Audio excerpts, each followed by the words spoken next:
Olá, sejam muito bem-vindas. Se a menopausa chegou e com ela as noites em claro se tornaram uma batalha constante, saiba que tem muita gente passando por isso. E a boa notícia é que tem solução. Hoje a gente vai mergulhar fundo para entender por que isso acontece. E o mais importante, vamos montar um plano prático, passo a passo, para a gente reconquistar o sono de vez. Essa frase te soa familiar? 3 da manhã, olhos abertos no escuro, a mente a mil, fazendo conta de quantas horas faltam para despertar. Se é que dá para chamar de despertar, né? É uma frustração, uma ansiedade que parece não ter fim. Olha, é um ciclo exaustivo que infelizmente muitas de nós conhecemos até bem demais. E se você se sente assim, a primeira coisa que eu quero que saiba é: você não está sozinha. Longe disso. Dá uma olhada nesses números. 60% das mulheres na menopausa sofrem de insônia. 60%! Isso é mais que o dobro da população em geral. Então vamos deixar uma coisa bem clara. Isso não é uma falha sua, não é fraqueza, é pura biologia. E entender isso, de verdade, já é o primeiríssimo passo para a gente virar esse jogo. Então, bora lá. Nosso plano de ataque hoje é super direto e prático. A gente vai fazer assim. Primeiro, vamos entender o porquê de o sono ter sumido. Depois, vamos montar um verdadeiro protocolo de sono, um guia para o dia a dia. Aí, a gente explora algumas ferramentas extras, como suplementos e quando procurar um médico. Vamos também trabalhar a nossa mentalidade, que é crucial, e fechar com um plano de ação de 30 dias para colocar tudo em prática. Certo, primeira parte. Por que o sono simplesmente some? Para a gente resolver qualquer problema, a gente tem que ir na raiz, né? E a insônia na menopausa não é a obra de um único vilão. Na verdade, é um ataque coordenado vindo de vários lados.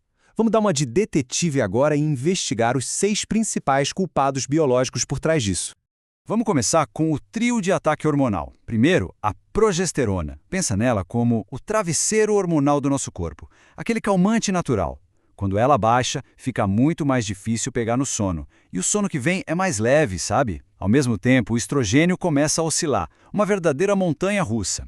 Ele é o maestro que regula a temperatura do corpo, a melatonina, a serotonina.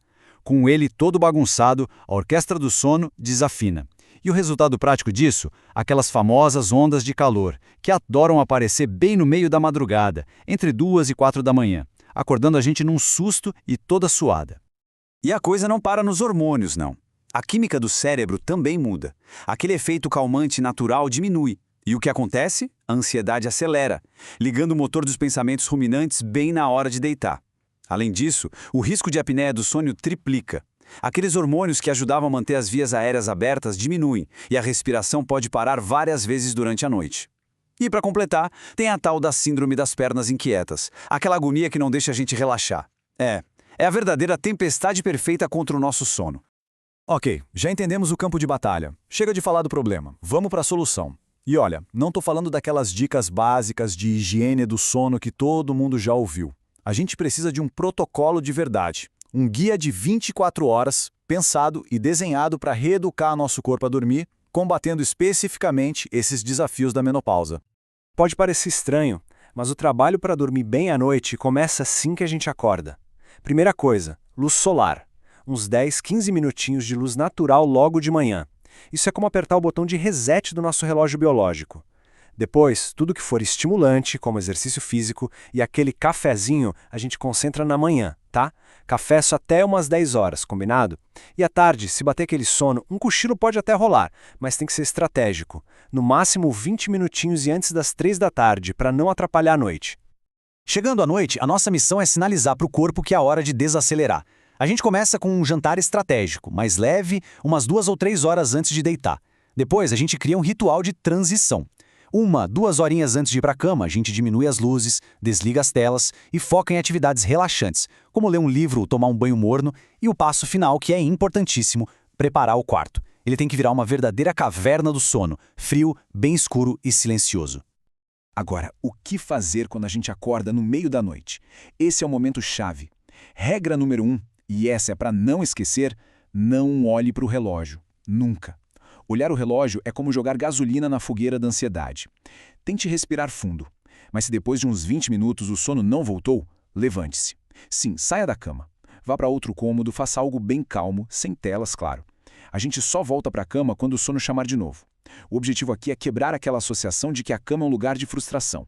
Beleza. E se mesmo com todo esse protocolo a coisa ainda estiver difícil? Calma, a gente tem mais ferramentas no nosso arsenal. Agora a gente vai falar de algumas ajudas extras, como os suplementos que podem fazer a diferença e, muito importante, saber identificar a hora certa de buscar ajuda médica. Vamos dar uma olhada em alguns aliados naturais. O magnésio glicinato, por exemplo, é fantástico para relaxar os músculos e o sistema nervoso. A glicina ajuda a diminuir a temperatura do corpo, que é um gatilho para o sono. A L-teanina é ótima porque relaxa a mente, mas sem dar aquela sensação de sedação. E a melatonina, usada em doses baixinhas, ajuda a avisar o cérebro que chegou a hora de dormir. Mas olha, um aviso super importante. Antes de tomar qualquer coisa, converse com o médico, ok? Isso é fundamental. E por falar em médico, quando é que a gente precisa procurar ajuda? Esse ponto é sério. Não tem porquê, nem para quê, sofrer em silêncio. Se a insônia já dura mais de 3 meses, se está atrapalhando o trabalho, os relacionamentos, ou se tem algum sinal de apneia, como ronco alto, é hora de agir. E as duas principais linhas de tratamento para conversar com o médico são a terapia de reposição hormonal, que ataca a causa na raiz, e a TCCI, a terapia cognitivo-comportamental, que é considerado o melhor método para reeducar o cérebro a dormir. Certo, agora vamos tocar numa peça que muitas vezes é deixada de lado, mas que é, talvez, a mais importante de todo esse quebra-cabeça: a nossa mente. O medo de não conseguir dormir pode ser exatamente o que nos mantém acordadas. É um ciclo vicioso terrível e a gente precisa aprender a quebrá-lo com estratégias mentais. A forma como a gente conversa com a gente mesma tem um poder gigantesco.